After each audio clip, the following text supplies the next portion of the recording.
Hi, I'm Tom. And I'm Molly. Welcome to Friends at Gameology, hosted by friends at Gameology.com. Reviews for science. In 7 minutes or less. I want to let you know what just happened. Oh, Codenames pictures. My bad.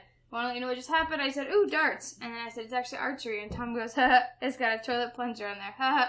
So that's why we were a little discombobulated when we started, because that happened literally right before we were about to go. And I looked up and saw that our timer was saying it's time to go now. Because we keep this under 7 minutes or less, so we have to know like where we are. And I just messed that all up. But hey, we are rolling. So, there's the hope and the audio works on this one. If we have to reshoot this, we can't recreate that. You can't recreate that. Which is once in a lifetime. That has happened to us when things have broken. Oh man, it's the worst because you're like, we had great jokes. Yeah. So this is another theme of Codenames in which there are pictures instead of words. So what needs to happen is there's a secret card here that two people will look at, one on the blue team, one on the red team, and they will get their team to guess the correct pictures by saying one word and one number. So I would say lucky 2. And then my team would have to look out here to see what it is. Oh look, there's a four-leaf clover there, so hopefully they would get that one. Yes. And look, there's a little fairy there. Did you get that one? Yes, it happens to be a tooth fairy with a wrench and a tooth in it. So that would be something I would do. Then to the next player's turn. Whoever can get rid of theirs first wins without getting the assassin word. Simplicity versus complexity. I think this game is very simple, but I've just seen too many people confused by the rules where they can't distinguish, like, oh no, don't go there, like, you can't say that, like, you're not supposed to say anything as the spy master, but too many people just don't get it. They just can't, it may just impulse control or something. I do not institute house rules as a rule, and I've broken that rule at this game because I make that person turn around and the other spy master puts out their clues, so they won't kind of do the hover thing, like, oh, you know you're going to get it right, because they're already putting the card out. So, the rule set's easy. Playing it, sometimes I'm like, come on, man, because it gets a little too complex for what Obi-Wan Kenobi would call the simple-minded. Can I go now? Please, you were about to say something. I was about to say luck versus strategy. You're going out of order, but I haven't even gone yet. Would you please? It's a simple game.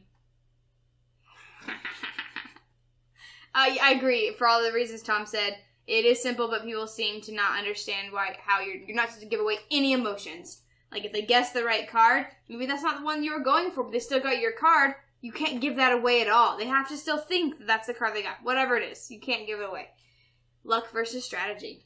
So, I've got these 2 cards here that have bugs on them, but if I say bug, then they're going to get assassinated, because that's the bug word, or the assassin word is this bug. So I don't want to say bugs, I want to say tools instead, because this has a pliers, and this looks like a little bit of a tool bench, and both of those are mine. But if I do, they may get this paintbrush, which is also a tool, and that's Molly's. And so you got to be careful. You have to be strategic and discerning with what you're saying, and try to gauge the people and what you know of them and what they would understand by you saying. Because I mean, too many times you get people who are like, tools 3, and there's 8 tools because there's a plunger, there's a paintbrush, there's pencils, there's tools in there, and you're just like, really, huh? And then boom, assassinated, and you're like, well, I didn't think you'd get that one, so you got to really play the table. It's also lucky in that sometimes things come out and it's as bad an order as it can be, where you're like, man, I can't say anything to get this card picked, because if I say bug, we'll get assassinated. If I say tool, they'll get one. And so like sometimes bad luck can hamper you, but overall I think it's got to find balance. Yes, I think this game is a good balance. The first team to go has to have an extra, so because they have the advantage of going first, so they have an extra word or picture they have to get. And I think that the strategy is balanced because there's so much craziness on each card that you can pinpoint one aspect and hopefully match it with another aspect of a card. If that makes sense. Like, there's a seahorse, but it's got tentacles. It's a racing horse. Yeah, there's a whole thing. So, and then there's this little kitten with a big line behind, so you could say monster maybe, or the monster within, or whatever. So, fun versus boring. I think this game is fun. And to compare with other Codenames, I like it differently than that one. This one it's like, these are kind of like Dixit cards, where there's just so much craziness going on that you can pinpoint one aspect, which is the same thing you can do in Dixit. So I find this game to be fun. And I find it equally as fun as pictures, to me. As non-pictures? As non-pictures, my bad. Yeah. So I like Codenames, don't get me wrong, I'm getting Codenames out. I do like it, but I don't like how you almost necessarily have to either be me with this stonewall motionless exterior, or make people turn around, or leave the room so that the other person the other spy master can award their points, because it invalidates the game when people can't keep that in. Also, I always institute the timer rule. I don't even know if the timer comes with this one, but in the other one it does. And so without it, it is the worst when people take forever and like, just let's go, let's move. This is supposed to be a fun party game.